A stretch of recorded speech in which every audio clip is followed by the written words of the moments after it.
ادعوک لأہل المدینہ، یا اللہ میں مدینے والیاں واسطے دعا کرنا وا، ان تبارک لہم فی مدہم وشائہم مثل ما برکت لأہل مکہ مع البرکات برکتین۔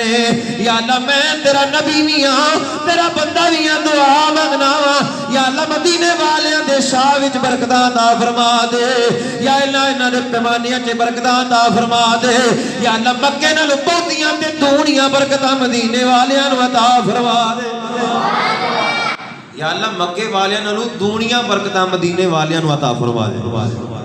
اے ویکھو نبی علیہ السلام نے دعا فرمائی کنہ واسطے؟ نہیں توجہ ہوندی تے پھر تسی بول دیں کنہ واسطے؟ مدینے والیاں واسطے۔ نبی علیہ السلام نے دعا فرمائی، فرمایا یا اللہ مکے واسطے